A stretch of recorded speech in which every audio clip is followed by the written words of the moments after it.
This artist's rendering made available by Elon Musk on Friday, September 29, 2017 shows SpaceX's new mega rocket design on Mars. With a 350-foot-tall spacecraft, Musk announced that his private space company aims to launch 2 cargo missions to the Red Planet in 2022. SpaceX via AP Cape Canaveral, Florida. SpaceX chief Elon Musk's elaborate plan for a mega rocket to carry astronauts to Mars may have some down-to-earth applications. At a conference in Australia on Friday, Musk said if you build a ship capable of going to the moon and Mars, why not use it for high-speed transport here at home? He proposes using his still incandescent phase rocket for launching passengers from New York to Shanghai in 39 minutes flat, Los Angeles to New York, or Los Angeles to Honolulu in 25 minutes, London to Dubai in 29 minutes. Most of what people consider to be long-distance trips would be completed in less than half an hour, Musk said to applause and cheers at the International Astronautical Congress in Adelaide. A seat should cost about the same as a full-fare economy plane ticket, he noted later via Instagram.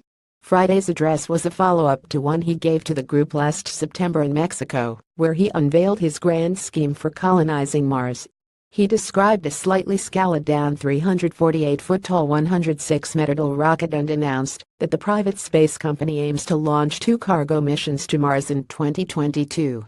That's not a typo, he said, pausing as charts appeared on a large screen.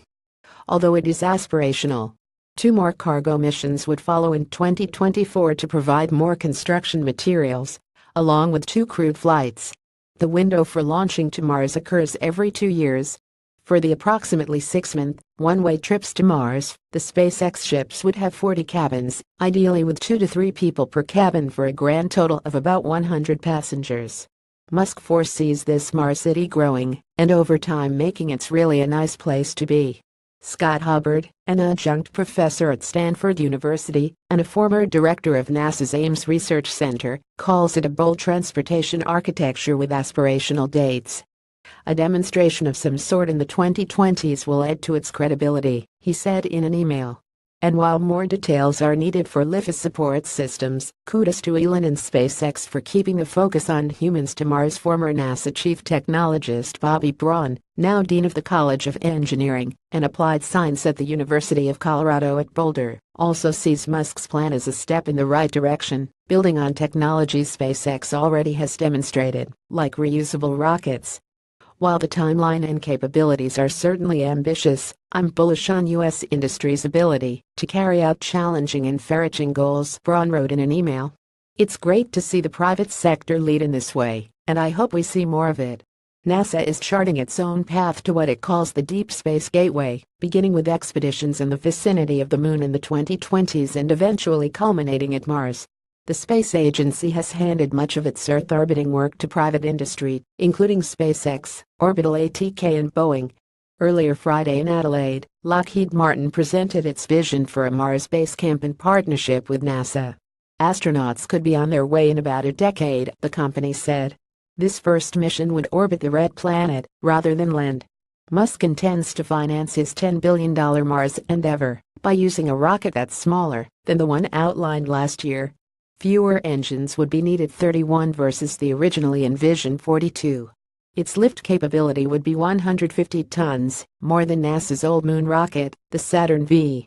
He wants one type of booster and spaceship that can replace the company's current Falcon 9 rocket, the soon-to-fly Falcon Heavy rocket designed for heavier satellites, and the Dragon capsule presently used to deliver cargo to the International Space Station, and, as soon as next year, station astronauts. That way SpaceX can put all its resources toward this new system, Musk said. Revenue from launching satellites and sending supplies and crews to the space station could pay for the new rocket, he said. Musk said the same spaceship for Moon and Mars trips, long and cylindrical with small shuttle-like wings, could fly to the space station. He said the mega-rocket could be used to establish a lunar settlement, with spaceships being refueled in Earth orbit versus creating a vital fuel depot at Mars. The mega-rocket doesn't have a name, but for now is called BFR. The B is for big, the R for rocket. As for the F, well, you get the idea. Online SpaceX http www.spacex.com